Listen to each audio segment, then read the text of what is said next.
Hey, welcome. So today we're going to talk about logic. And look, I know what you're probably thinking. Dry, boring philosophy class, right? But what if I told you that logic isn't just some dusty old subject? What if it's the actual grammar of reality itself, the hidden rules that make everything, from a simple chat to our deepest beliefs, even make sense in the first place? Okay, just listen to this sentence for a second. I saw the avocado in the red sky with the smell of bacon on the third day of sunshine. Of course not, right? It's just complete and utter nonsense. But why? Why does our brain just instantly reject that? Well, it's because it breaks the fundamental rules of how reality actually works. And those rules, the very fabric of meaning, that's what we call logic. So, to make sense of literally anything, whether it's a weird sentence or the entire universe, we have to start with the absolute basics. And in logic, that means getting a handle on three foundational laws that govern all coherent thought and communication.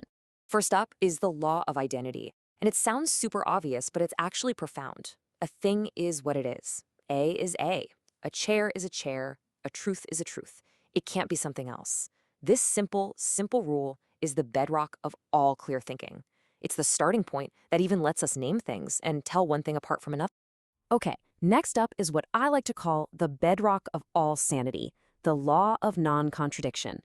This law says that something can't be both true and false at the same time in the same way. A light switch can't be both fully on and fully off. You can't be telling the truth and lying in the exact same statement. It seems obvious, but trust me, without this rule, rational thought just completely falls apart. And finally, we've got the law of the excluded middle. This just means that for any clear statement, it has to be either true or false. There's no third option, no vague, fuzzy area in between. The statement, the cat is on the mat, is either true or it's false. That's it. End of story. You see, these aren't just some abstract games for philosophers to play.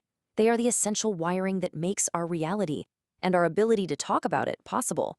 Without them, our words are just like that avocado in the red sky, completely meaningless noise. But this brings up a huge question, right? If these laws are universal, if they're unchanging, if they're not even physical things, where in the world do they come from? Did we humans just make them up? And this is where it all clicks. Logic isn't some random thing humans invented. It's a direct reflection of the very nature of God. The law of non-contradiction isn't just an abstract rule. It works because God himself is non-contradictory. He cannot be both holy and unholy.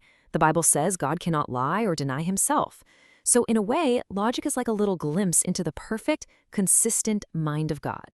And think about this famous verse from John. The Greek word here, logos, doesn't just mean word. It's so much richer than that. It also means reason, divine order, and logic itself. So from the very beginning, logic and reason are woven into the very being of Jesus Christ. When we think logically, in a very real sense, we are thinking God's thoughts after him. And that's exactly why the whole idea that logic is just a Western invention completely falls apart. Logic is universal because God's nature is universal. In fact, to even try to argue against the law of non-contradiction, you have to use it. You have to assume it's true just to try and argue that it's false. It's unavoidable. Okay, so we've got this incredible foundation, these laws of thought that actually reflect God's own nature. Now we can get to the really practical stuff. Let's open up the toolbox and see how we can use logic to build strong, solid arguments. All right, so there are three main ways we use logic to figure things out, and each one has its own strengths and gives us a different level of certainty. We're going to break down deductive, inductive, and abductive reasoning. First up is deductive reasoning. This is the gold standard when you need absolute certainty. It works by moving from big, general principles down to a specific conclusion. And here's the magic part. If your starting points, your premises, are true, then the conclusion isn't just likely, it is 100% guaranteed. Here's a classic example you may have heard of. The Kalam cosmological argument. Premise 1, everything that begins to exist has a cause. Premise 2, the universe began to exist. Now, if you accept that both of those statements are true, then the conclusion, therefore, the universe has a cause, is logically inescapable. You have to accept it. That is the power of deduction.